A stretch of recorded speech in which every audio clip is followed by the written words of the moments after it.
All right. It is so great to see everybody. Today we're going to be talking about from meltdowns to meeting, and we're going to be helping kids name and navigate their emotions. Today I'm here with Ty Cole, our Associate Director of the Stoop Center for Communities, Families, and Children. And my name is Reagan Hamilton. I'm the program manager for Rebound and Recovery, also housed at the Stoop Center for Communities, Families, and Children. We are housed in the College of Social Work, and we were founded under the Stoops Family Foundation. And our whole mission is to bring knowledge to our community and surrounding area, bringing knowledge and transformative research out into tangible resources for our community and hoping to enhance services and create effective policies, really just advancing the good fight. So as we move forward, of course, this looks differently. We have quite a few different programs running under the Stoop Center. As I said before, we run for the Rebound and Recovery team. But we also have the Rural Opioid Technical Assistance Center running through the Stoop Center as well. And this provides training and support to address opioid and stimulant use in rural communities across Region 4. This project aims to raise awareness, promote best practices for substance use prevention, and expand treatment options in 168 targeted rural areas. Now, specifically going back to Rebound and Recovery, that's the project that we'll be talking about today, the curriculum that we'll be speaking from. And this offers tailored certifications with age-appropriate tools to help professionals build resilience in children and teens through cognitive behavioral art and play-based techniques. And you all will get an opportunity to get exposed to some of those as we move throughout the webinar today. So before we get into this wonderful content, we want to make sure that we create an environment that houses the best room for people to learn and to grow and experience and ask questions. So of course, we want to make sure that we're setting some housekeeping rules. So if we could all remain on mute unless while the presenter is speaking, or unless you are speaking, please unmute. But if you would use the chat feature to engage in Q&A with the presenters, we'd be happy to continue conversations as we're speaking in the chat for others to be a part of as well. Of course, always being respectful and courteous to all the participants and the presenters that are present who have taken the time to be here today. And also just be mindful of your background and your surroundings. I know some of you all are coming from work, some of you all are at work. So let's just all pay homage to the space that we're in. So as we talk today about meltdowns to meeting, some of the objectives that we hope to achieve are to describe the core components of co-regulation and their role in supporting emotional regulation in children ages 3 to 8. Something else that we'd like to do is explain how early childhood trauma can impact emotional development and identify trauma-informed strategies to support emotional resilience. You'll see that emotional resilience is one of our big topics for this series. We'd also like to apply the CBT triangle in a developmentally appropriate manner to help young children recognize connections between their thoughts, feelings, and behaviors. And as we wrap things up, we'd also like to demonstrate how we implement evidence-based, play-based activities to enhance emotional literacy and regulation skills in young children, which really just goes to show how these skills will enhance all of their growing in all the other domains. And then also, you're going to take away some practical techniques for helping children express and manage emotions with minimal reliance on verbal language. Something that's a big part of this webinar today is recognizing all of the children that we have in the world and all the different ways that they choose to communicate with us and how we can increase our ability to experience what they're talking about and learn from them and give them language. So for our first activity, because we want to get everybody acclimated to the space, and we would really like to hear from you all what these things look like, what we have a word cloud activity. And I'm sure quite a few of you all have experienced these before. And our first question is, in one or two words, how would you describe a child having a meltdown? And we're going to take a moment to scan the QR code and then find our way over to the word cloud to see what you guys have come up with.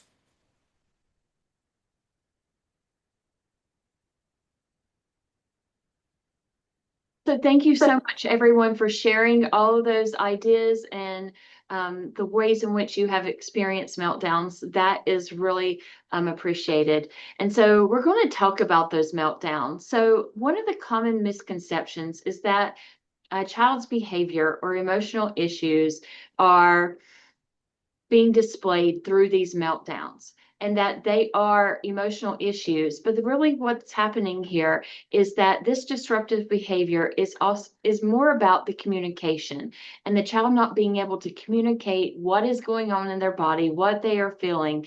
And so we need to give them strategies to help them not only communicate better with us of what's going on so we can understand, but also to regulate their mind, body, and their emotions at the same time. And so I don't know if you're like me, but when I am working with children in a clinical setting, I have parents that come to me and they say, "Here, fix my child."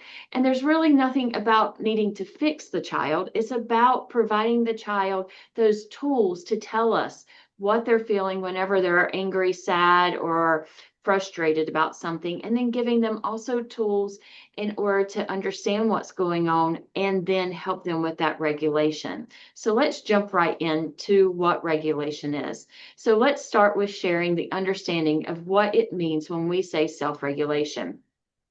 So in early childhood, we often see behaviors, what a child does, but it's what is underneath that behavior that is constant. It's complex and it's an adjustment process. So self-regulation is the child's ability to monitor, manage, and adapt their attention, emotions, and behaviors in real time in order to meet a goal. That goal could be finishing a puzzle, waiting for a turn, or calming down after a transition. And here's where the science comes in. Regulation isn't just one skill. It is a dynamic system that involves the prefrontal cortex, which helps with planning, attention, and impulse control, working alongside the limbic system, which governs emotions and stress responses. So a well-regulated child is able to shift between these systems flexibly. But when something is off, say they're hungry, overtired, or overwhelmed, those internal cues and signals the brain to conserve resources or to prepare to defend.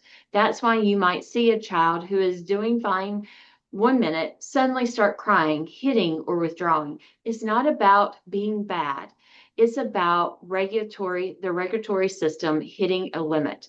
So then there is this external demand, the classroom rules, peer conflicts, loud environments, transitions.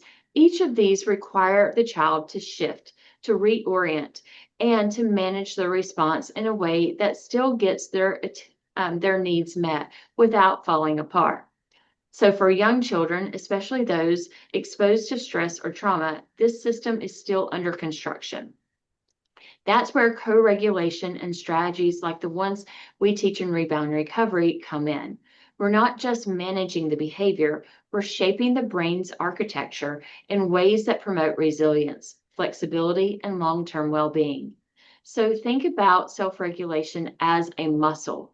It's like any muscle, it gets stronger with support, with safety, and with lots of practice. So now that we have defined self-regulation, let's zoom out for a moment. You'll often hear the terms like emotional regulation, behavioral control, or executive function thrown around, and all of those are important. But here's the key. Self-regulation is the umbrella that covers all of these domains. So here's an umbrella, kind of giving that visualization already.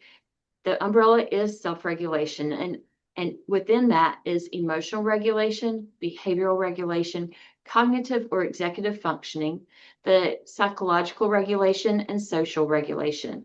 These are all interrelated parts of a singular system.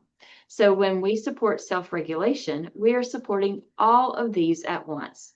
So for example, if a child is struggling to calm down after being upset, we're seeing a challenge with emotional regulation, but it might also involve that that physiological dysregulation, like a racing heart or cognitive overload.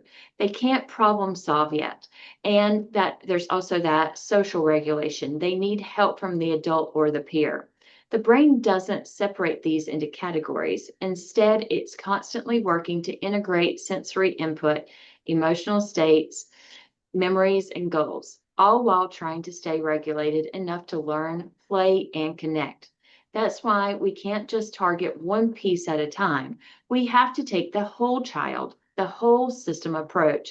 And that's what Rebound Recovery does. It's designed to do just that. It's a whole child approach. So we're going to keep going. And I want you to picture that umbrella. If it's open and supported, the child has a buffer.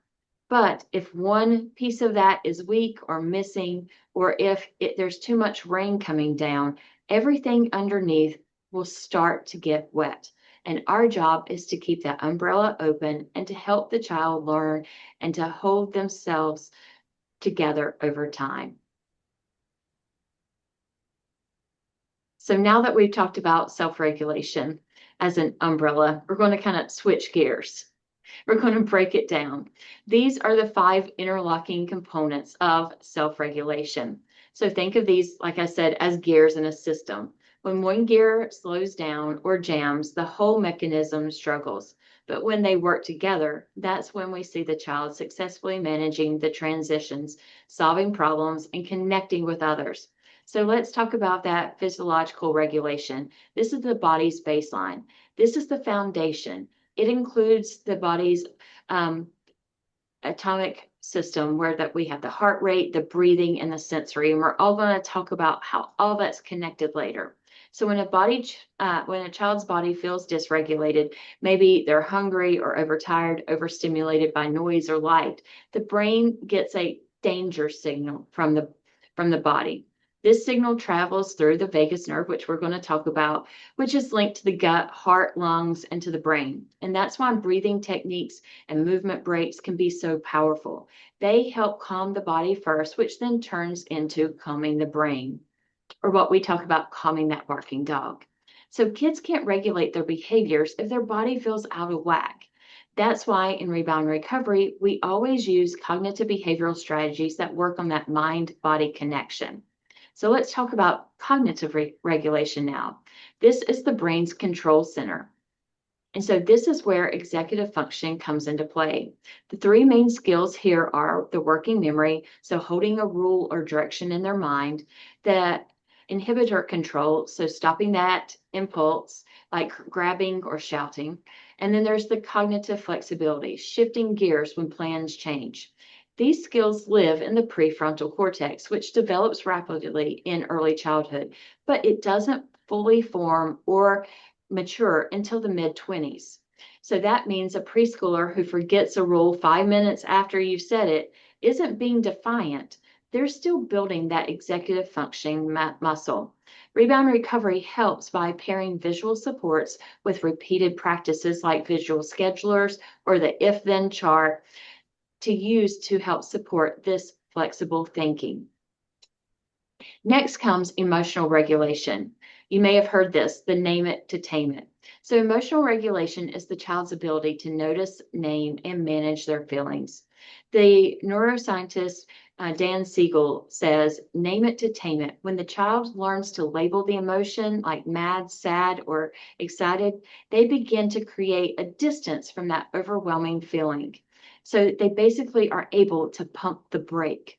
And we're going to talk about that more in a minute too. So, in brain terms, what this means is engaging that prefrontal cortex to calm the amygdala. That's the same barking dog versus wise owl metaphor that we use a lot. And in Rebound Recovery, we give kids tools like the emotion meter, storybooks, and body mapping games to help with that emotion visualization and making it more concrete and more manageable. So, because before a child can regulate their feeling, they have to be able to recognize it. Next comes our behavioral regulation. That's what others see. So, this is that outward expression of inner control. It's how children translate what they're thinking and feeling into actions and restraint. So, for example, a child might feel angry and want to hit, but if they've practiced another response, like using one of the calming techniques, like hot cocoa breathing, they can choose that behavior that is safer and more effective for them. Behavioral regulation is what teachers often focus on, but it's actually the last step in the chain if you don't address the body's thoughts, the emotions first. Behavior is just a symptom, it's not the root cause. And last, we have our social regulation. This is what we sometimes refer to as co regulation or even relationships. This is where relationships play a critical role. Young children can't regulate alone. They need adults to model the calm for them, to offer them cues, and to help them scaffold through tough moments. This is called co regulation, and it is a scientifically backed process that wires the brain for later self regulation. And so, through warm tones, predictable routines, and attuned responses, we're helping the child's nervous system learn what calm feels like so that they can return to it later on their own. In Rebound and Recovery, this shows up in our interactive games and shared language between a teacher, clinician, and a family member, and those weekly practice skills so that the child can start to internalize these supports. These 5 areas, that physiological, cognitive, emotional, behavioral, and social, don't operate in isolation. A child struggling in one area often needs support in another. That's why a whole child approach like that we use in Rebound Recovery is essential. It doesn't just focus on what we see, it's addressing what is happening underneath the surface. So we've promised to talk about this hand-brain model. So the hand-brain model was developed by Dan Siegel, and Dan Siegel developed it so that it's easier for us to understand how the brain is working and communicating with the body. So what we're going to do is use our hand as the pieces of the brain. So our thumb is going to be our amygdala, or what we refer to as the barking dog. And what the amygdala does is it sends those messages of fight, flight, freeze, or fawn responses. And it's telling the body that there might be danger. So to be aware of that danger. This also happens whenever a child is under a lot of stress. And so if the child feels stressed or frustrated, that amygdala will go off like that barking dog. So the amygdala is in the center of the brain. It's about the shape and size of an almond, and it's one of the first things that's formed in the child in utero. So here it is in the center of the brain. And then we're going to put our fingers over that. And this forms our prefrontal cortex. Our prefrontal cortex is here in the front, and it is our thinking and processing part of the brain. So this is how we are able to process those feelings and emotions to tell our body, no, everything is okay. We call the prefrontal cortex that wise owl. And that wise owl is going to help us calm down that barking dog and say, no, everything is okay. When the barking dog is going off, and it goes off a lot, it becomes very loud and distracting. And what happens is it doesn't allow that wise owl to process things. And it creates this system where the barking dog is louder than everything going on around it. And it blocks out everything that is going on around the child. So all that is coming out is those emotions and that need to feel safe. So when that barking dog's going off all the time, it's really loud and it silences that wise owl. Now let's move down here to the brainstem. So our brainstem connects to the vagus nerve. So those messages from that barking dog are going to be traveling through the brainstem to our vagus nerve. And let's look at the vagus nerve. So the vagus nerve does a lot of things. It is our 10th cranial nerve, and it's the longest nerve in our autonomic nervous system. Some people refer to it as that wandering nerve, and it originates in that brain stem, and then it extends through the neck to the chest and abdomen, and the vagus nerve branches out. So here's where it begins to wander around. It touches things like your ears, your throat, your lungs, your heart, your digestive tract, your kidneys, your intestines, your gallbladder, your liver, stops along the way with the vocal cords, your diaphragm, and even your tongue. And it controls things in your body like um, your heart rate, your breathing, your urge to urinate. So if you've ever experienced a panic attack or seen someone who's experienced a panic attack, often they feel like their heart rate is elevated, they have a difficult time breathing. That is all connected to the vagus nerve. You also may have a child that gets nervous and off they go to the bathroom. That's also about that vagus nerve activation that is coming from the amygdala. So our vagus nerve can be overactivated and it can be underactivated. Overactivated is whenever that barking dog is going off all the time, and it keeps that child in that hypervigilant state. And what it's going to do is it's going to make the barking dog so loud so the child is only able to be in that state of feeling the need to feel safe or the feeling anxious. You may see this in them being fidgety, unable to concentrate, unable to kind of engage with you. They may not be able to look at you in the eyes because everything else is so loud and so distracting for them. It can also be underactivated. And when it is underactivated, this is more of a depressive state. They are more muted in their responses to things. So their cognitions may be slower. They may not be as engaging, things like that. And it can also create, like I said, those cognitive indifferences there too. So let's go back to that hand brain model for a second and to look at that. So here's where we're going to like connect all those dots for you and what's happening inside that child's brain. So one of the most important ideas that we teach in rebound and recovery in our clinical settings and in classrooms is that feeling between the drive and feeling safe. And so when a child's emotional system is in overload, that overactivated, their brain often is reflecting that. And that's where we see that in the hand brain model with that barking dog and the amygdala. So as we talked about a minute ago, the amygdala is that lower part of the brain, and we have which we call the barking dog. And so this part of the brain is in charge of threat detection and strong emotional responses. So when the child feels unsafe, confused, overstimulated, or hurt, their barking dog sounds the alarm. And it doesn't matter if the threat is real or not, or even it's just a frustrating moment. Like maybe their block tower got pushed over. The body doesn't know the difference between those things. And what's going to happen is that barking dog is going to go off. And it's going to flood the whole entire stress hormone body with that stress hormone of cortisol and adrenaline. And that thinking part of the brain is going to go offline. So the wise owl is going to shut down. So remember a minute ago, we talked about how the prefrontal cortex is up front and it's our wise owl. This part of the brain is helping us to pause, to reflect, to plan, and to make good choices. But, and this is the key, the wise owl can't speak when the barking dog is too loud. And that's why a child who knows the rules may still hit or yell or run whenever they're in emotional distress, because that wise owl isn't kicking in. They're not ignoring us. They're in a state of emotional hijacking.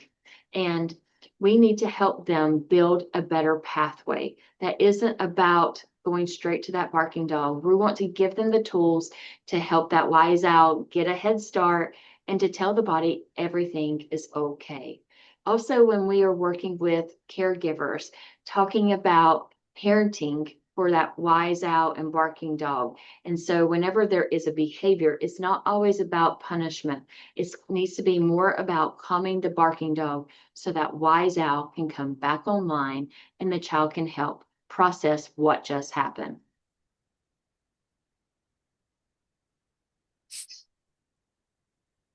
So Ty, I think you really made a good segue for me. I really like your process of pathways, like your use of that word, because I think it really ties into how we address the creating those pathways for them, giving them the tools necessary to work through that dysregulation, right? So how do we address this? We use cognitive behavioral therapy for children. And this is based in the theory that our thoughts and our emotions and our actions are all connected. And this is represented through the CBT triangle that you see on the screen right now. So let's spend some more time with this triangle. And because it's the heart of how we help young children start to regulate in a real and meaningful way. So again, going back to what Ty said about creating those pathways, starting to give them the tools to regulate themselves, not only with breathing techniques, but also recognizing how it physiologically is affecting them to recognize this connection.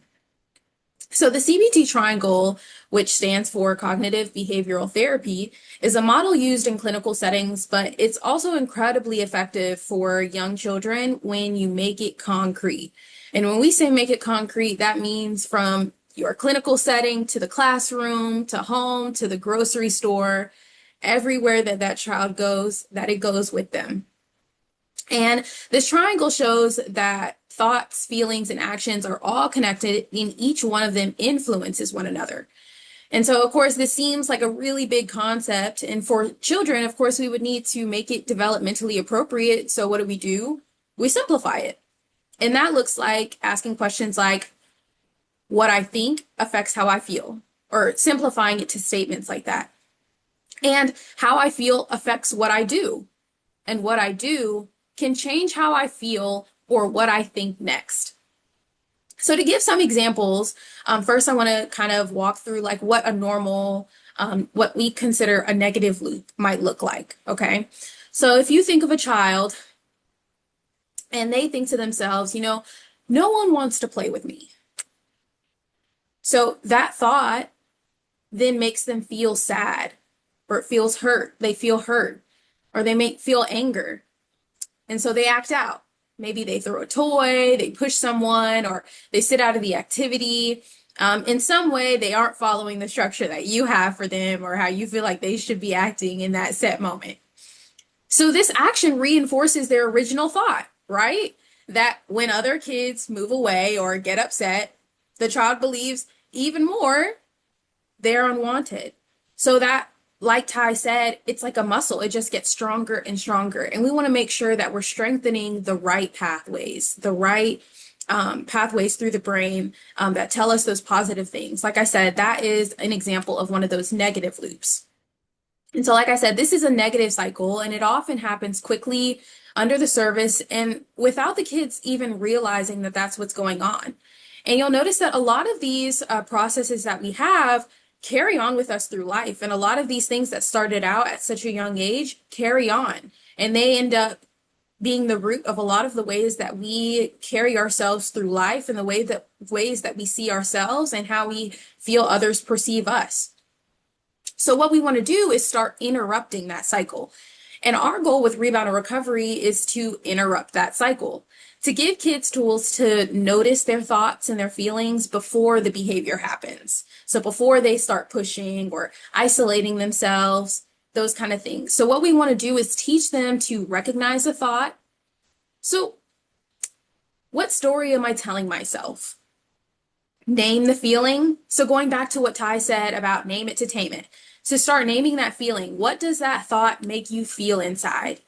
And then making a new choice. What action will help me feel better or reach my goal? And for if we want to use it in simpler terms, if we were to simplify the script, as we like to say, I'm thinking that I can't do this. I'm feeling frustrated. I can take a breath and try again. So that's a way that we might interrupt that process, right? Or I think he's being mean. I feel mad, but I can use my words instead of hitting. So these are steps that seem small, but they rewire the brain over time. So we're starting to really strengthen those healthy pathways in the brain rather than reinforcing the ones that are telling us to do the negative things. So of course we don't want to end on a negative example. Let's try a positive loop. So in the same triangle, we can work through a positive cycle too. Let's say a child thinks, I'm good at building towers. They feel proud or excited, so they keep building. They invite a friend to join and they stay engaged. And now they've brought other people into it. So that successful interaction reinforces their belief that I can do hard things. So this triangle kind of becomes a tool for confidence and resilience, not just crisis management, which is something that we really want to enforce. Just the amount of intention that goes behind this and the amount of control that they have over that cycle. So for young children, we make the triangle visual and playful. Like I said, in theory, when we hear something as big as cognitive behavioral therapy, we think that this is going to be a concept that is a bit far reaching for kids that young. But when we add in things that are visual, we make it playful and simplify the examples to a stage that they understand, it makes it a lot more applicable for them. So we use things like storybooks where the characters get to think and feel and do to start walking them through that process. We draw faces and thought bubbles to get them to recognize like the difference between feelings and thoughts. We start playing games where children can guess what someone might be thinking or feeling, so it starts building in that inference to others. We also give them the language. Instead of, why did you do that? We might ask, what were you feeling? What were you thinking before you did that? What could you do next? What could you have done? What could you do next time?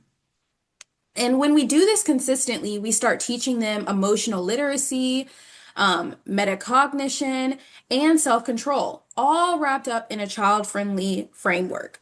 So again, reinforcing those positive pathways and giving them the tools necessary to walk through that they're in control of their next step. And so when we say feelings drive actions, and we're also saying we can change actions by changing our thoughts or change our feelings by changing our actions. And the triangle helps children understand that they're not stuck. They always have the power to slow down, check in with themselves, and make a choice that helps them feel better. Again, like Ty was saying before, it kind of pumps the brakes on them just making a decision.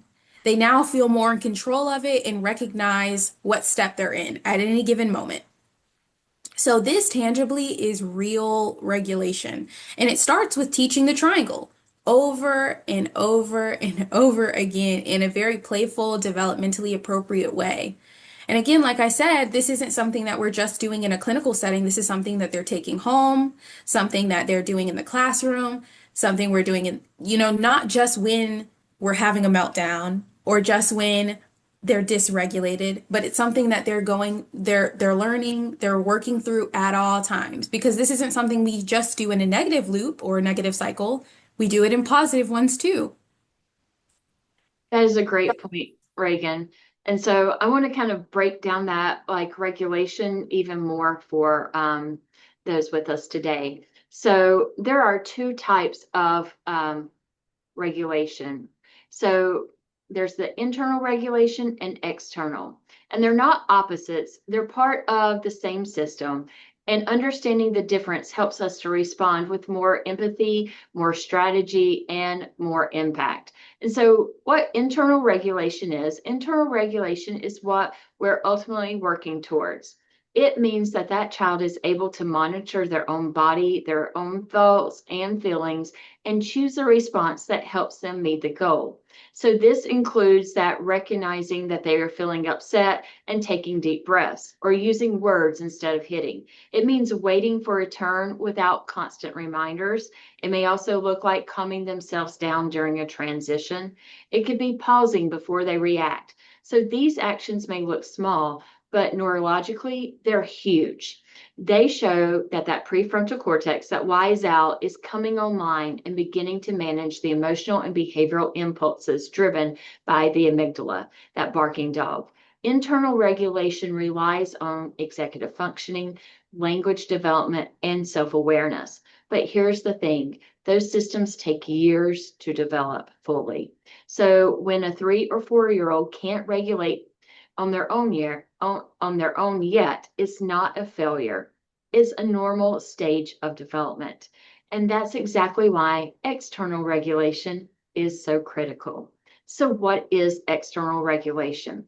External regulation is how we support a child in the moments when their internal skills aren't strong enough yet. And so this is going to look like helping them breathe when they're overwhelmed, gently redirecting before they hit, offering sensory breaks or predictable routines. It means sitting beside them and helping them ride out the storm of those emotional responses. In brain terms, we are co-regulating, offering our calm with rhythm and with structure as a substitute for their brain that can't do it alone yet. And so this is where attachment and trust play a huge role. Through repeated and warm and responsive adult reactions or interactions, the child's brain begins to wire for regulation.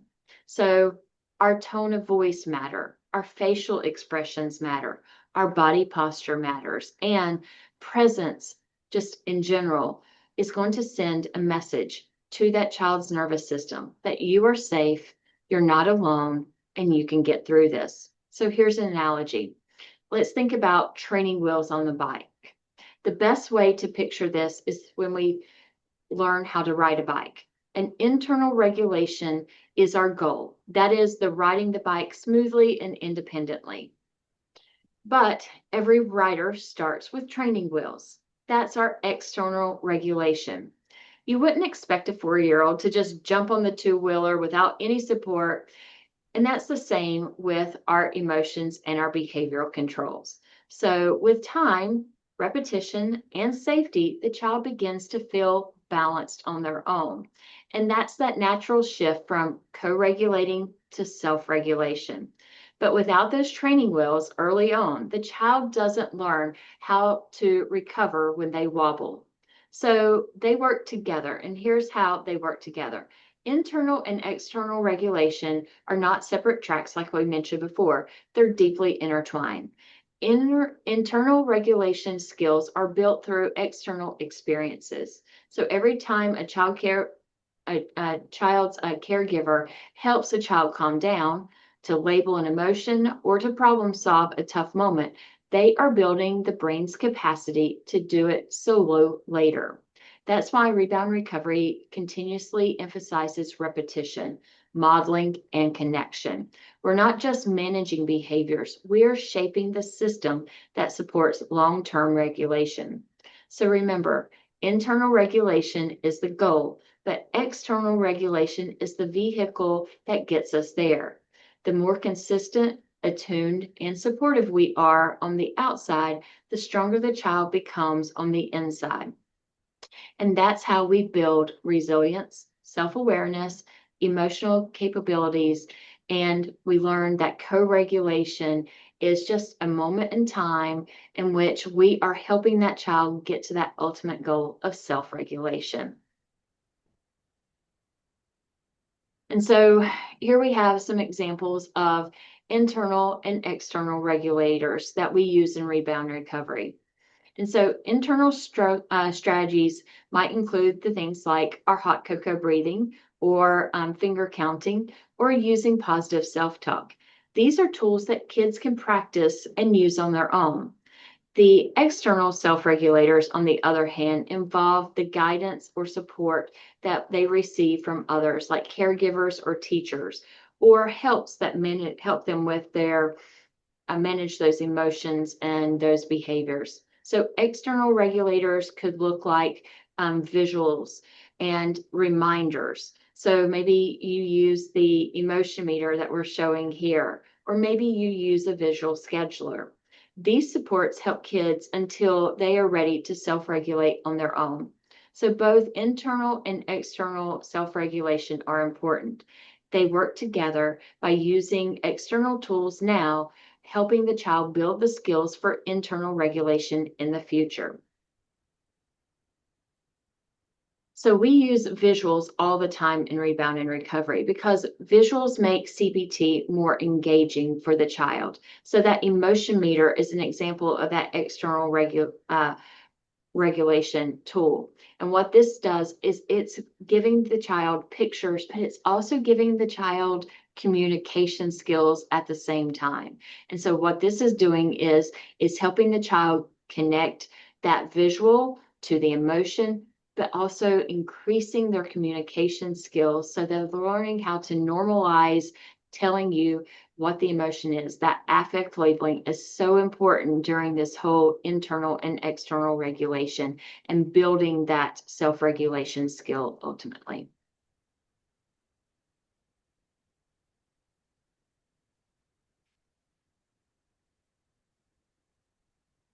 So now we're going to kind of talk a little bit about what co-regulation is. I know that Ty has kind of hinted around it and talked about it as like the social domain of self-regulation. So we're going to kind of dive into what that looks like. So co-regulation is actually an interactive process, which is a caring adult helping a child manage their emotions, behaviors, and physiological responses. And tangibly, that looks like a caregiver giving a hug, or you as a clinician, coming in and like asking them how they're feeling, giving them a tissue, a teacher sitting by their squatting by a desk, offering, like their nervous system to calm that child down. So it's a bridge between a child's dysregulated state and their ability to return to calm.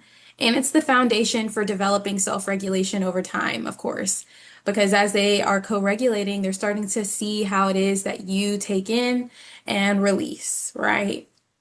So, co-regulation is at the heart of how children learn to self-regulate. It's not just a strategy, it's a relationship-based process that helps wire a child's brain for calm, safety, and control. As we say, no child, can grow up fully well without knowing the warmth of somebody loving them. They can feel that even as a child. And in the simplest way that we can explain it, when a child is upset, overwhelmed, or out of control, they borrow the calm of a regulated adult. So now, if we could imagine, on the flip side, an adult that's dysregulated and a child co-regulating with them, we continue again as we talk about like those cycles, it makes sense why we would be causing a dysregulated cycle between the adult and the child. So, as Ty said, using things like a soft voice and saying, I'm here, let's breathe together, sitting beside them during a meltdown, not fixing, just being, using a routine or a cue, like a breathing song or a fidget tool to gently guide them back to a state of control. And these are, again, tools that we use in rebound and recovery. We'll get into it a little bit further later on. But we use a lot of tools that are specific to this process, being very relational, guiding not only the child but the adult that's facilitating rebound and recovery. Again, recognizing we don't always have to have all the right language, but just having the right presence, right? Something that we always reinforce is this concept of leading with curiosity, right? And sometimes leading with curiosity looks like just sitting in quiet, right? Just let's breathe together for a minute. So, in that moment, an adult's nervous system is helping regulate the child's. That's co regulation. It's biological, it's relational, and it's developmentally essential. This is one of those concepts that I think would make this whole, like concept, I think a lot easier for a lot of caregivers and as clinicians, tools that we can pass on to the caregivers that come into our office. And as Ty said, having this thought of fix my child. A lot of those things also, I think, stem from a place of I don't even know. I don't know the language to use. I don't know what I should be doing. And I think that when we empower them to start using that language and start recognizing some of this stuff is just biological. Some of it is just built off relationship. You just got to be there. And when you start teaching them those skills, it makes it a lot more accessible for not only that child, but that parent. So it's almost like a little two in one. So, the science behind co-regulation is that it activates the child's parasympathetic system, the rest and digest mode, which helps decrease cortisol and reduce the fight or flight responses, which is, as we were talking about before, as Ty was talking, that's at the back of our brain, right? So, our responsive adults provide neurobiological feedback that tells the child, you are safe. You're not alone. You can calm down. So if you think about it tangibly, that adult is playing the wise owl for that child in their barking dog state, right?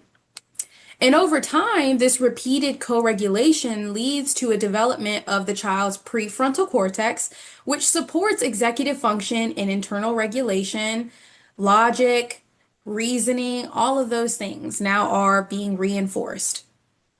And according to neurodevelopmental theory, regulation comes before reasoning. A child can't learn or process until they've returned to a calm state through connection, right? And that's basically what Ty was talking about. We can't make a sound decision until we've calmed our barking dog down enough so that that wise owl can start decision making, right?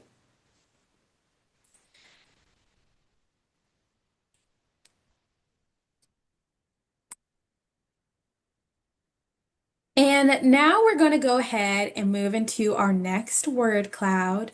So you all will have an opportunity to kind of share with us, now that we've kind of shared some of the ways that we support, what are some supportive actions that you take when a child is experiencing a meltdown? So if you would scan the QR code again, or if you still have it pulled up on your phone, go ahead and type in a couple of words, a few, maybe even add in a picture to show us what does that look like for you in your space.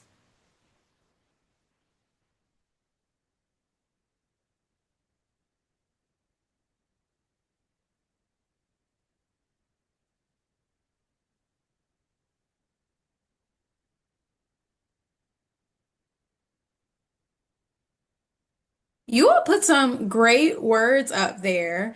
Some of these I didn't even think about. Some of them we definitely have integrated into the curriculum already.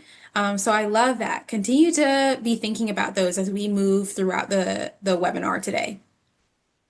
So now we're going to jump into some self-regulation strategies. So even if you already have some, and you guys clearly have quite a few already up on that word cloud, we're going to go ahead and add to that.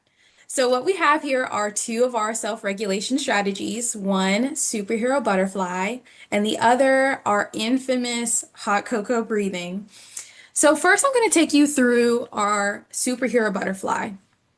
Our super butterfly is a progressive relaxation technique, and while this can be done a number of ways, we really like to put emphasis on this one just because developmentally, again, it's the one that kids so often gravitate towards, and they can do it at any space, and they just think it's a lot of fun.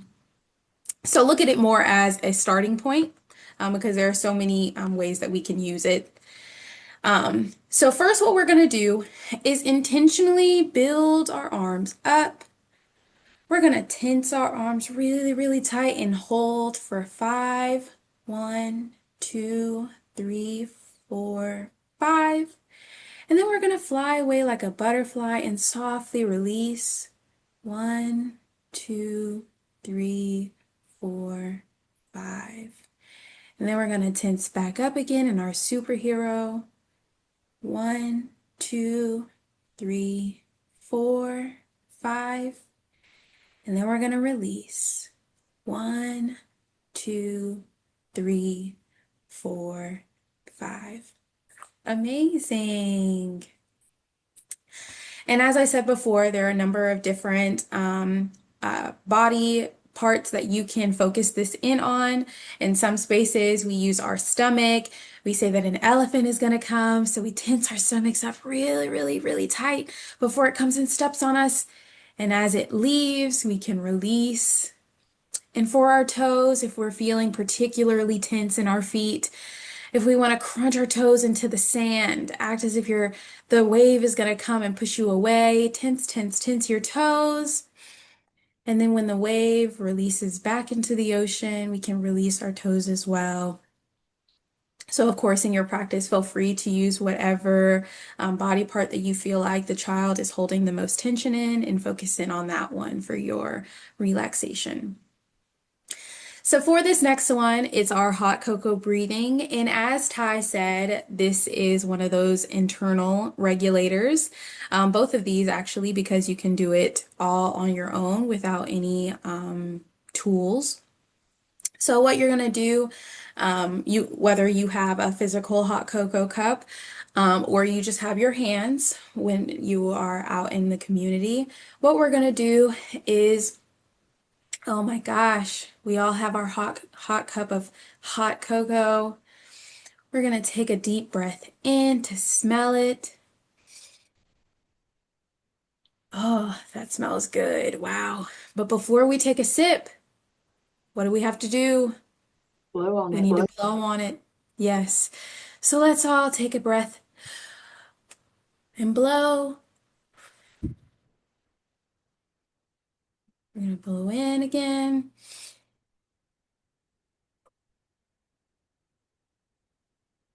And let's try again. And I think it's just cool enough for us to take a sip now. So let's all take a sip. And when something tastes so good, what do we do? Mmm, amazing. And so what you all have done, you all should give yourselves a round of applause. What you've done is not only use a breathing technique, but also earlier when Ty was talking about that physiological regulation. That vagus nerve is something that we are physically massaging. So when we're humming, we're massaging that vagus nerve from the inside and calming our nervous system down, right? And it also duels as just being fun for the kids.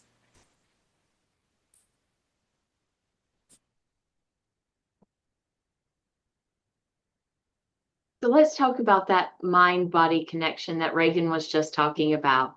So the body and the brain work together to support or disrupt regulation, and children need tools that help both systems to calm down and work in sync. And to really understand regulation, especially in early childhood, we have to understand what is happening beneath the surface. So regulation isn't just about the child's behavior or even just their thoughts and their feelings. It's also about what's happening in the body, their heart rate, their breathing patterns, their muscle tension, and how they're experiencing the environment around them. That's the mind-body connection. And in young children, it's especially powerful because their nervous system is still developing. It's still learning how to interpret those signals, and it's still learning what it feels like to return to that sense of calm.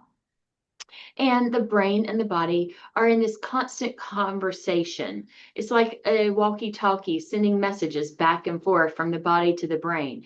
And when that conversation is off, or when the body says there's danger around them, the brain can't override it. That's when we see this dysregulation.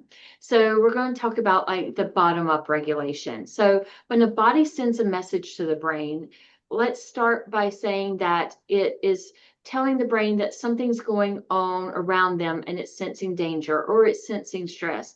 This is referring to how the body sends the signal to the brain about whether we are safe or in danger. These signals come from the inside of the nervous system, and it travels primarily through that vagus nerve that we talked about earlier, which runs from the gut to the heart to the brainstem.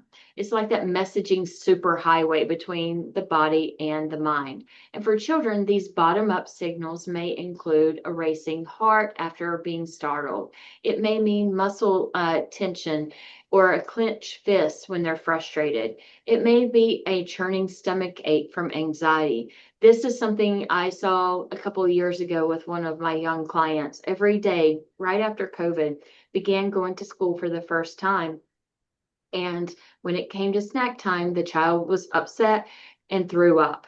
And so this was only about an hour into the school day. And because of regulations then with COVID and sickness, the child had to go home. Day after day, that child was being sent home and missing the full day of education because the child was dysregulated. He had that churning stomach from anxiety. And so that's one example of what this may look like, but also the impact. So some other examples would be heightened sensitivity or reactivity. So too much noise, too much light, or a touch can push the body into that overload kind of zone. So when the body detects these cues, it triggers that stress response, often called the fight, flight, freeze, or sometimes fawn response. And in this state, the brain prioritizes their survival over reflection. So it's prioritizing that barking dog over the wise owl. And this is why children might lash out, they might shut down, they might bolt from a classroom. We talked about the vagus nerve being connected to the kidneys. They might need to go to the restroom and they bolt for the bathroom. And it's not because they're defiant, but it's because their body isn't in that defense mode and the thinking brain is temporarily offline. So the wise owl is offline, it's checked out. And so the young child's body is really sensitive to these changes because of that development. And it's especially important in young children for us to notice this because they are still learning how to interpret all of these signals. Their nervous systems are more reactive. They haven't yet developed that full ability to be aware and to intercept things and to understand and communicate and have all these complex things going on in their brain. And also, they often lack the language to describe what they're feeling and what they're experiencing in their body. So a child may scream or hit and say, "My tummy hurts," or "I don't know," when in fact, they're just overwhelmed. They're overscheduled or they're just hungry and overstimulated. And if we don't respond to the body first, we miss the root cause of the dysregulation. So now we're going to talk about top-down regulation, where the brain helps the body calm. So this is where the brain is sending signals to calm the body down. And this is where intentional structured strategies like that hot cocoa breathing that Reagan just took us through, or the progressive muscle relaxation technique that she showed us with the superhero butterfly come in. It may also be like stimming in the form of a rhythmic movement, like rocking, swinging, walking in a pattern. It could be stretching or yoga poses. It could be drumming, tapping, or bilateral stimulation. And they all become really powerful. So these activities stimulate the parasympathetic nervous system, and that's that rest and digest part of the nervous system that tells the body, "You're safe. You've got this. Everything is okay." So when the brain uses these tools, it tells the body to slow the heart rate, to loosen those muscles, to shift out of that fight, flight, freeze response. And then that prefrontal cortex, that wise owl, can come back online. And so these strategies are brain-based, not they're not just being nice. So let's be clear. These aren't just cute or nice to have tools. These are evidence-based interventions rooted in neuroscience. And so in Mhm. rebound recovery, we are deliberately integrating these strategies every single day, not just when the child is upset, but we are proactively integrating them into their day. So we use the hot cocoa breathing to prepare for that transition, or we use that superhero butterfly before they engage in something that might be a stressful conversation. We're weaving them into the day. And so we're giving them moments to learn how to make those transitions from things to from one activity to another. And we're building that brain body connection and awareness. And so to understand why some of these strategies that we've been discussing might not immediately work for every child, we have to take a look at trauma and what it does to that developing brain. So for young children, especially those from age 3 to 8, trauma doesn't just cause fear, it rewires the emotional system. And that rewiring impacts how the child experiences relationships, regulation, and learning. So the science behind this is safety versus danger. And so Dr. Stephen Porges, who developed the polyvagal theory, introduced the concept of neuroception, which is the brain's subconscious process of scanning the environment to detect whether they are safe or they're in danger. And in children, we have who have experienced trauma, that neuroception becomes skewed. So when they are safe, their nervous system may misinterpret those neutral cues like a loud noise or an adult's facial expression or a peer getting too close to them as a threat. The result, their emotional system responds with that fight, flight, freeze, or fawn response. And so this isn't a choice that they're making, and it's not a behavioral problem. It's the nervous system doing its job. It's protecting them at all costs. So we also have toxic stress and the survivor brain. So let's talk about that toxic stress. This comes from ongoing adversity without buffering support. And so research from Harvard Center on the Developing Child shows that toxic stress can disrupt the brain's architecture, especially in that limbic system and that prefrontal cortex. It increases the baseline level of that cortisol and adrenaline, and it shrinks that window of tolerance. So that window of tolerance is that regulated state that we experience. And in that window of tolerance, sometimes when we tip over is when we're overactivated, or when we dip down is when we're underactivated. So that window of tolerance shrinks because of being frustrated. It impairs that executive functioning, the memory, and the language processing. So when a child who has experienced trauma can't calm down or won't follow directions, what's actually happening is this. They are operating from a brain wired for survival, not for connecting and learning. So how this shows up in children is that rewire is showing up in predictable patterns that you might often see. So we've talked about hypervigilance. Hypervigilance is constantly scanning for danger around them. It may also look like them being jumpy or reactive. It also could be shutting down and freezing. So silence, withdrawal, zoning out. It could also be regression, the loss of toilet training, baby talk, or clinginess. It could also be avoidance. So this is the refusal to participate, bottling things up, or even controlling play. But perhaps the most universal impact is this. Children lose access to their emotional vocabulary. They may not be able to say, I feel anxious or I need help. So instead, they push, they scream, they hide, they run, or they throw. And behavior becomes communication. So every meltdown, every refusal, every outburst is the nervous system saying, I don't feel safe. And why this matters for the regulation work is, here's the truth. You can't teach a child to regulate if they are still in that survival mode. Their thinking brain, what we call that wise out, can only come online when the body and the brain believe that they are safe. So when we introduce CBT strategies like breathing tools or calming techniques to the child who's experienced trauma, we must do it through a sense of and a lens of consistency, relational safety, co-regulation before expectation. And so these are not just self practices, it's trauma informed neuroscience in action. So let's take this and make it our North Star. So before we ask a child to regulate, we must first become a source of safety. That's why in rebound recovery, we emphasize the adult modeling, repetition, predictable structures, and body-based calming activities.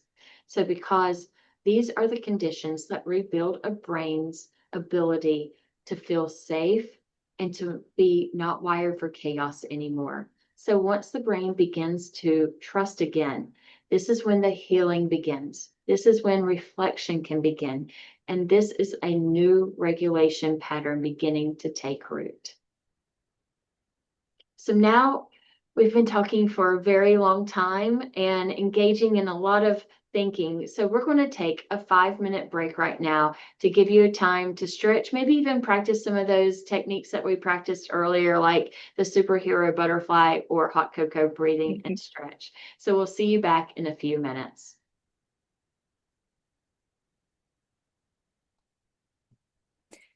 All right. So, welcome back, everybody. Let's come back together. Hopefully, you were able to get some good stretching in, some good hot cocoa breathing, or maybe just some coffee. But we're going to go ahead and jump back in about what is CBT. Now, I know we've kind of given people an idea of what this is, but the way to learn is repetition, right? So, what is it and why does it work for kids? Well, what is CBT? CBT helps children understand how their thoughts, feelings, and actions are all connected and how to change one to influence the others. And so now that we've talked about what dysregulation looks like, and Ty so eloquently told us, what dysregulation looks like and how trauma rewires the emotional system, let's shift to the core of clinical rebound recovery, and that's cognitive behavioral therapy. Now, CBT is one of the most researched, most effective, and most adaptable forms of therapy that we have, and it's particularly powerful for helping young children build self-regulation and emotional literacy when we deliver it in a developmentally appropriate way.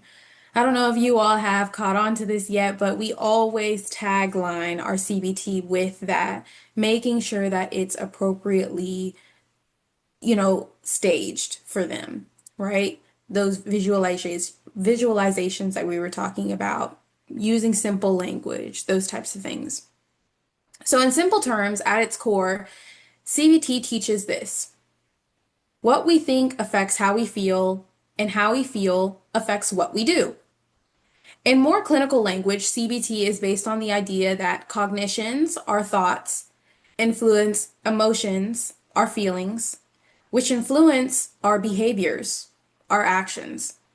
And here's the good news. If we can identify and shift even one part of that triangle, we can help a child move toward better emotional and behavioral outcomes. Because, as we say, of course, it's not always the truth. When we know better, we do better, right? Why CBT works so well for emotional and self-regulation? Well, here's why. CBT is a powerful tool for self-regulation for kids that are ages 3 to 8 because it builds self-awareness, it creates distance from the feeling, it teaches choice. It's skill-based and teachable. And if I could go back to about that, it builds awareness. That's talking about children learning to notice what's happening inside them, what they're thinking and feeling, rather than acting impulsively or shutting down.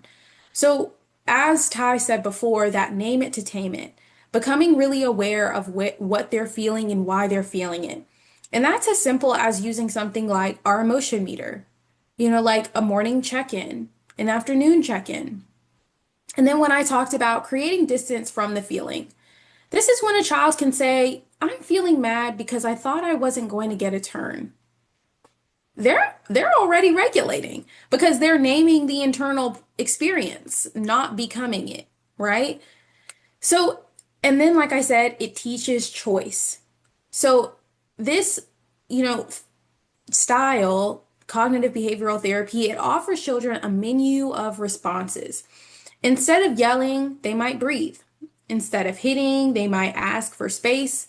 And this builds internal control and confidence, right? Also, like we were saying before, it's skill-based and teachable. And CBT isn't abstract. It gives kids concrete tools that they can practice. And then, it gives them these breathing techniques, this concept of thought, feeling, actions, and then we put them into games, so making it more tangible for them. We start using those reframed, thoughts. One of the 4 R's that we'll get into a little bit later is reframing. And that is starting that idea that when we're talking about, again, I keep re-stressing this, these pathways that Ty was talking about before, they start at such a young age. So we want to make sure that we're getting in while they're still in their foundational years to start rewiring those, reframing those negative thoughts as they start, right? We start giving problem solving skills. So what else could I do? What other decision could I make? It starts helping with things like trauma and stress, so it works well with trauma. And while trauma lives in the body, CBT helps children begin to name, predict, and reframe experiences, gently guiding the brain towards a sense of safety and urgency. And so, as we keep saying, like Ty said, this is not just, like for cutesy games, like these are research-based skills. This is a research-based technique, and it does work for young children. Now, traditionally, CBT was developed for adults and older kids. But when we adapt it through play and visuals, modeling and story-based learning, it becomes one of the most effective tools that we have for early child mental health. And in rebound and recovery, we don't just talk about thoughts and feelings, we play with them, draw them, act them out, and coach children through them in real time. So, really getting them, again, confident and comfortable with being able to say what they're feeling, why they're feeling it, and how they can change their actions. Give them the control back. And that's how we turn abstract psychological theories into real world skills that stick. And we do it without needing children to have advanced language or insight. And a little bit later, we'll talk about, kids with complex communication needs, and how we've adapted to fit their needs as well. So if you're wondering why we use CBT as a foundation for rebound and recovery, this is why. It gives children power over their inner world. Before we were talking about that cycle of, like co-regulation and how that starts teaching them to self-regulate. This is the process of them starting to do that on their own. It gives them, as we like to call it, a toolkit, a mix of skills, those internal and external regulators, whether you yourself are one of those external regulators. It gives them the control back to use whichever one they see fit in any given situation. So now moving on to introducing CBT, specifically the CBT triangle to kids within that age range of 3 to 8, we are going to try to see if we can, I'm going to walk you through how we make the triangle click, right? So thoughts up at the top are connected to our feeling, or I'm sorry, our thoughts are connected to our feelings, and those are connected to our actions, which is a simple triangle, a powerful tool for emotional growth.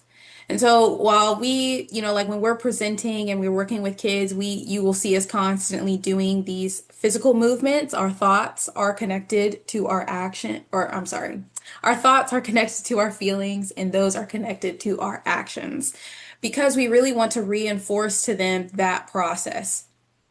And now that you understand why CBT works so well for young children, let's talk about how we actually teach it to them.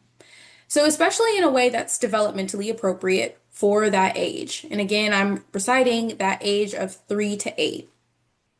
The CBT triangle with thoughts, feelings, and actions as a 3 point is the backbone of how we help children connect what's happening inside them to what we see on the outside.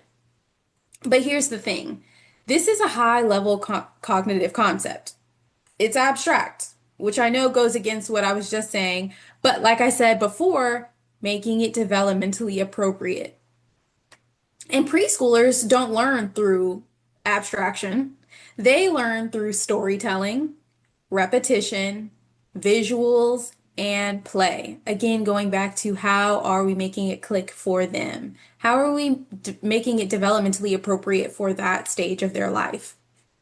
So, making the triangle visual and concrete. First, we need to make the triangle visual and tangible. And in rebound and recovery, we use simple icons that children can understand. So the brain character is for our thoughts. And we also use thought bubbles when we're using our CBT flashcards. And that talks about like what are characters thinking or like what were you thinking, those kinds of things. For our feelings, we use an icon like a heart, or you'll see our little heart character down there that talks about what we're feeling. And then you'll see our little hot cocoa man down there.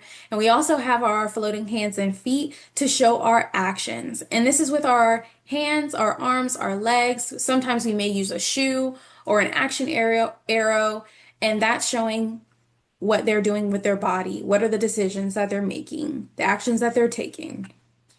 So we show children how these three parts are always working together. And we do it over and over again in different ways until the triangle becomes second nature to them. So teaching through characters and storytelling, one of the best ways to teach is through this character-driven storytelling. So if I were to give you an example, Zeke thought his friend didn't want to play. He felt left out, so he stomped away, right? We just took a character all throughout those. He thought his friend didn't want to play. He felt left out, and so he stomped away, right? Luna thought, I can't wait my turn, or I can wait my turn. And she felt proud, and so she raised her hand, right? So children relate deeply to characters, so we walk them through what a character was thinking, feeling, and doing. Whether we use, like abstract, like characters, like what I just said, like talking about, using a random name or using the books that we have for each lesson, they get introduced to those characters and they get invested into their lives and their thoughts, feelings, and actions, and it makes it more comfortable for them to start interacting with inference to self and inference to others. So, with that, we start asking things like, what do you think they were thinking? How did that make them feel? What did they do next? So, now we're asking questions that are led with CBT in mind, right?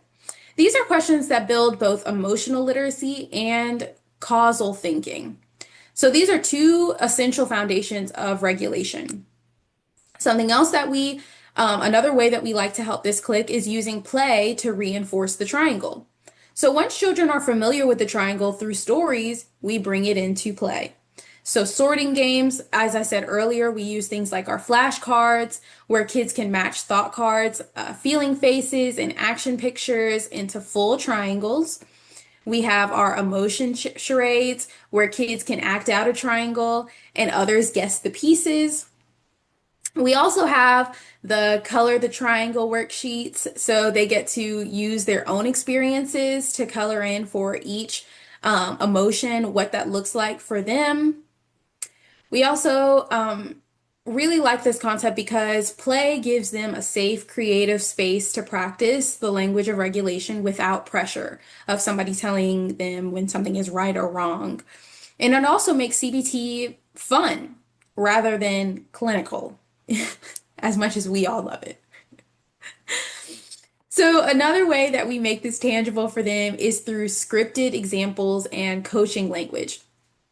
So, if I were to give some real life examples of using rebound and recovery, you might say something like, I thought she took my toy. I felt mad, so I yelled. I thought I could take a breath. I felt calm. I walked away. When you hear a child having a hard moment, you can help them reflect with open-ended coaching language like, what were you thinking right before that happened? What were you feeling in your body? What could you do differently next time? So again, giving them control over their experience, that like thinking process, they start walking through being intentional about their decision making. Or let's practice a new triangle together. So these are some brief micro interventions that help a child pause, process, and rewire the response loop. And the repetition builds mastery. So just like with reading or counting, mastery with the CBT triangle comes from repetition, not just hearing it, but seeing it, acting it out, and using it in daily life. And like we were saying before, this means that it leaves your clinical setting. It goes home with them, it goes to bedtime with them, it goes to school with them, it goes to the grocery store. And that's why Rebound and Recovery revisits the triangle through daily routines. Like I was saying before, our morning check-in. So, how are you feeling? What are you thinking about today? Like, why do you think you feel that way? Conflict repair. So, like let's draw after a situation happens. Let's draw out what happened in your triangle. So they get to put in themselves how they walked through the process. Also through transitions. So let's start thinking about a new thought before we move on, right? So starting to do that reframing, giving them that control to do that. And so this triangle becomes a scaffold that helps children process situations, predict consequences, and practice new choices. And so when we're teaching children to see their thoughts, name their feelings, and choose their actions, we're actually giving them the ultimate toolkit for emotional regulation. And this is the heart of rebound and recovery because we really want to teach kids that they are not at the mercy of their emotions or their behaviors, that they can pause, think, and choose. And it all starts with three simple words: thoughts, feelings, and actions, right? And I know that we kind of keep bringing this back around. And as Ty has kind of hinted at, we don't only work with clinicians, we also work with educators and caregivers because we want to make sure that this information is as accessible as possible and something that CBT is rooted in. The research that backs it up says that academically that children who have been exposed to this at a young age, that it stays with them well after their time of experiencing it with you. Those skills of regulation, of walking through this process, stay with them all the way through college, all the way into their adult life. It improves their social skills and also starts reducing their absences, which goes to show that it starts retraining them, giving them that confidence, the feeling like they now have language to share when something isn't feeling right, or maybe when they're not feeling so comfortable. We know in certain settings for kids, like school, that's when they start showing their vulnerabilities, right? That's when they start building their first friendships. That's when they may start, like getting start experiencing some of those concepts that might be new to them. They're learning a lot. So we can understand why it might be a stressful situation for them, which is why we want to give these skills to them as young as possible so they can start expressing to us and we can start helping with that process of co-regulation, and giving them the skills to self-regulate. So starting with that self-awareness. So if I were to go ahead and give you all an example of what this process looks like for us when we are sitting on the carpet with kids this young in a clinical setting, if I were to each one of you individually roll a cart in for you and I had your favorite ice cream here, what might some of your thoughts be? I'd probably be thinking, yum. I'd probably be thinking, is that for me? You know, are you going to continue to bring more throughout the entire webinar? Is there anything else waiting out in the hallway for me? Now, what are your feelings? My feelings would definitely be excitement. I'm feeling happy. Who else? What are some others? Mm-hmm. Yep. And now our actions. How am I showing, and how are we showing excitement, happy, maybe concerned for how I got into your, I knew where you were at this given moment. Um, Maybe you're gonna eat it, right? Or maybe you throw it away, however you decide, or you put it in the freezer for later. Amazing. Or maybe you smile on the camera, you give us a thumbs up. Amazing. And now, just as quickly as you got it, you drop it, you lose your ice cream. What are your thoughts now? And we'll be looking in the chat too. Yep, yep. I'm thinking, oh no, is there Disappointed. another one? What are your thoughts, Ty? Just so like that your well, 5 second rule maybe, but Look, we're all trying to find ways, like, are they going to bring another card in? All those thoughts. And now, what are some of your feelings? I know I'm feeling disappointed. yep, disappointed, sad. Yeah, sad. And how are we going to show that we're feeling sad and we're feeling disappointed with our actions? Yeah, Maybe we're cry. gonna Yeah, stop cry, eating. right? Stop eating it. Maybe log off the webinar. Don't log off yet though, y'all. We still have more. We still have more. But these are like images that we show to the kids and we walk them through so they can it starts becoming a tangible process for them to walk through their thoughts, their feelings, and their actions. Again, like we said before, we also do this in storytelling through the books that we read to them. So we use the characters to explain what were the characters' thoughts, emotions, and actions throughout the book. And so thank you, Reagan, for that wonderful segue. And so we are going to talk about how we use storybooks and the visuals with Yeah. kids. And so with storybooks and with all of Rebound and Recovery's tools, what we're doing is building that emotion vocabulary. We want to give them the skills to be able to tell us what is going on. And so storybook reading is and shared book reading is a huge part of that. And so we use I wonder questions. I wonder about this. I wonder about that. We're leading with curiosity. And in this, we use inference to self, so questions about ourselves or the child, and then inference to others, which is questions about other people, often the book character. So let's look what this will be like from one of our favorite storybooks, which is The Color Monster. So this is The Color Monster. And on this page it says, this is happiness. It shines yellow like the sun and twinkles like the stars. When you're happy, you laugh, you jump, you dance and play. You want to share that feeling with everyone. Now let's go to our triangle and use some of those questions. So I wonder, what is the color monster feeling? And it's right there for us. The color monster is feeling happiness.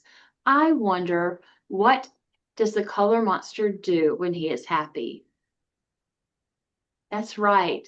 It's right there. Laughs, jumps, dances, and plays. I wonder, what is the color monster thinking about when he is happy? That he wants to share this feeling with everyone. And then you can change the around. Like, I wonder, what do you do whenever you're happy?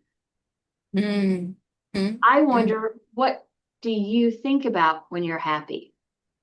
So let's try another one here. Next page. This is sadness. It is gentle and blue like a rainy day. When you are sad, you might want to cry and be alone. So I wonder, what emotion is the color monster feeling? Sadness. I wonder, what does the color monster do when he is sad? He cries and wants to be alone. You can also change that to a friend. I wonder, what does your friends do whenever they're sad? Mm. And see what the child says. And say, well, I wonder, what are you thinking about whenever you're sad? Or you can, if you're still referring to a friend, or I wonder, what do you think you should do whenever your friend is sad? Mhm. Or I wonder, what do you think your friend is thinking or feeling during this when they're stomping or when they're crying? So there's multiple ways to change those inference to self and inference to others to get children to begin talking to you. Now we're going to practice another strategy that we have with rebound recovery, and this is our sorting game. Reagan, here you go. Yes.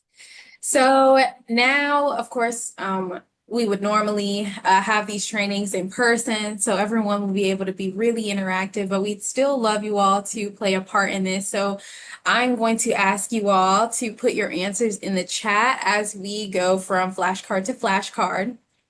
So what we're going to do is practice our CBT strategies.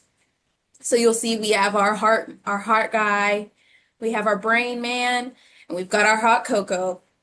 All right, so down at the bottom, we're going to sort each one of these flashcards into where they belong amongst our three characters, okay? So our first one says, I have a lot of friends. Where do we think that that belongs? With our heart man, our brain guy, or our Mr. Hot Cocoa? Mm-hmm. We give them a little clue on this one, don't we? Yeah, yeah, yeah. You know, we don't want you guys to not pass, you know? Yes, this is a thought. So this is going to go with our brain guy. So now going to our next flashcard, we have listening to music. All right. Is that going to go with our heart guy, our brain man, or our Mr. Hot Cocoa? Mm-hmm. Yep. Yeah. So this is an action. Good. Exactly. And now on to our next one. This one is going to be a little bit trickier. We have sad. Where do we think that that belongs? With our feeling guy, our brain man, or our Mr. Hot Cocoa? Where do we think it goes? Exactly. Yes, that is an emotion. So that's going to go with our heart guy. All right, and this last one is a calming bottle.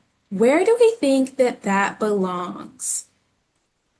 With our heart man, our brain guy, or our Mr. Hot Cocoa? Where do we think? This one's tricky. Yep. So this one is another action, right? So this is an action that somebody can take because this is one of our external regulators that Ty was talking about before, right? Amazing. Great job, guys. So now moving right along, we've talked about how we work with a number of different kids, like we said, that age range from 3 to 8. And we have not left out um, kids that have varying needs, right? And something that we've seen in the spaces where we've predominantly implemented rebound and recovery, whether in clinical settings or educational spaces, we want to make sure that we're adapting it and making modifications that also accommodate kids that have those complex communication needs, right? So our non-speaking kids, those with developmental delays, or those just who maybe aren't ready yet, like to communicate the way that we feel that maybe they should be, quote unquote. And these are just some of the tools that we use and that we've adapted based on like our partnership with the College of Education at FSU and in conjunction with us at the College of Social Work.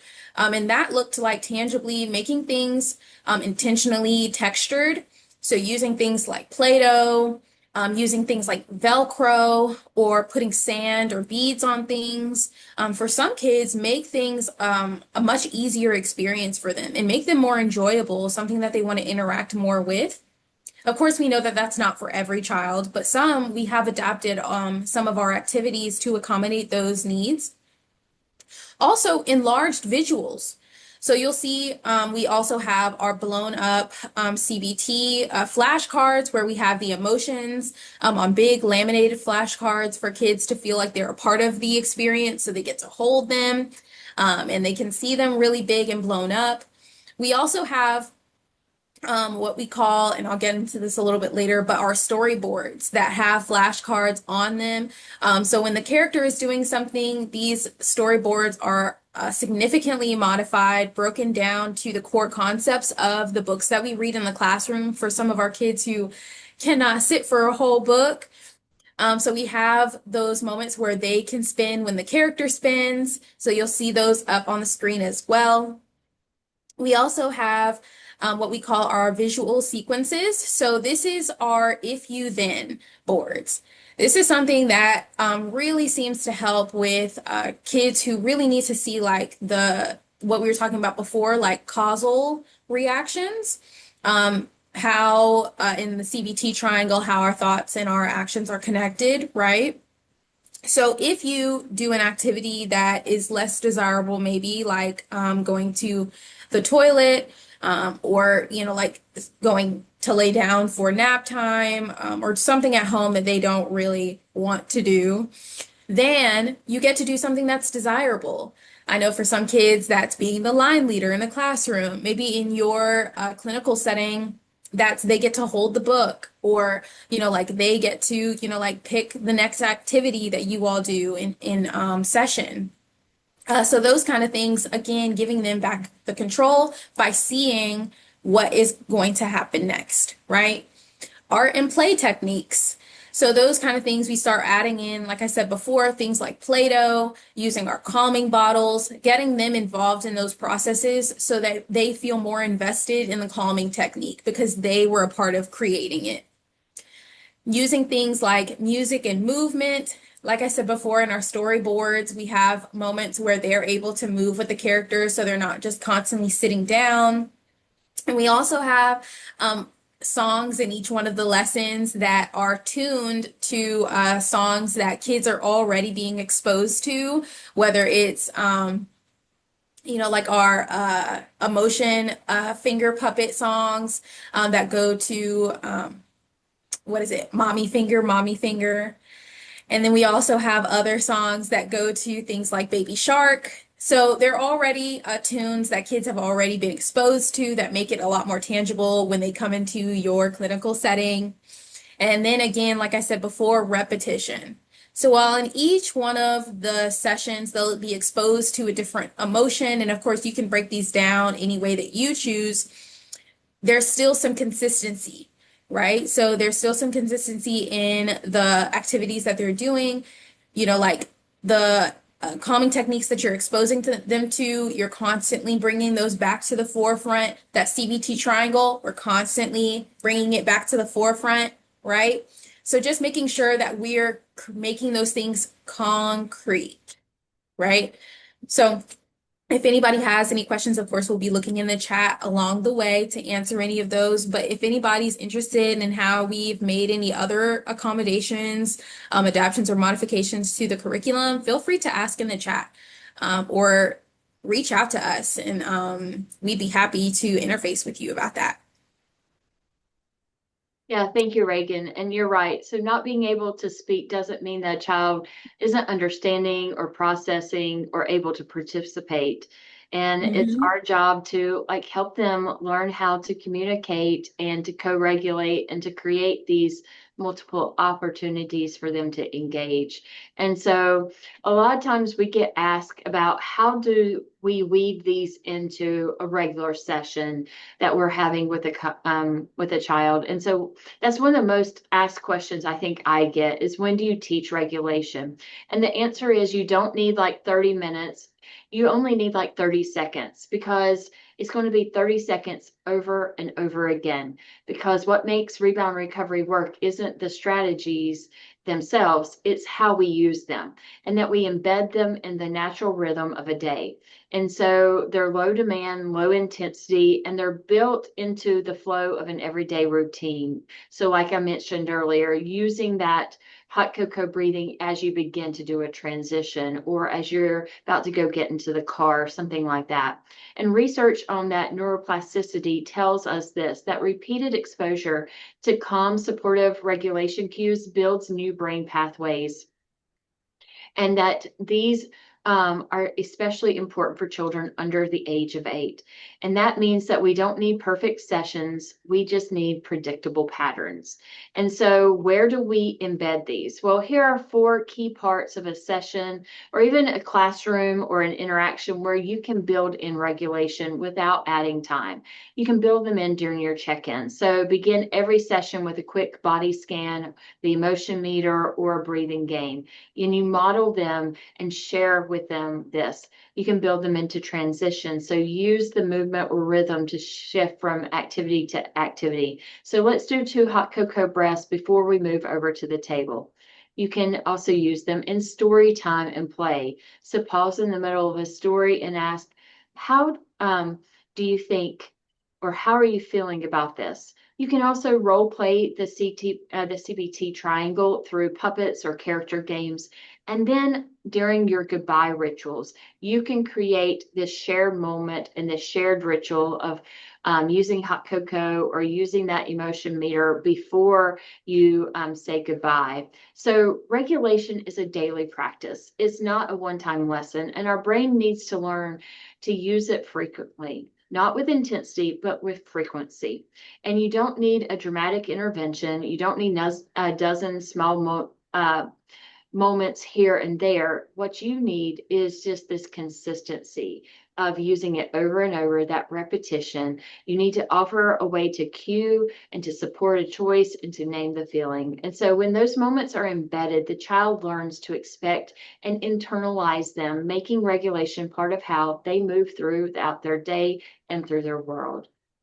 And so some of the big takeaways here are: regulation doesn't need to be added to your session. It is the session. So every transition, every moment of play, every goodbye is a chance to pause, reflect, rewire. And over time, these micro interventions lead to macro changes in how the child manages their emotions and responds to stress and connects with others.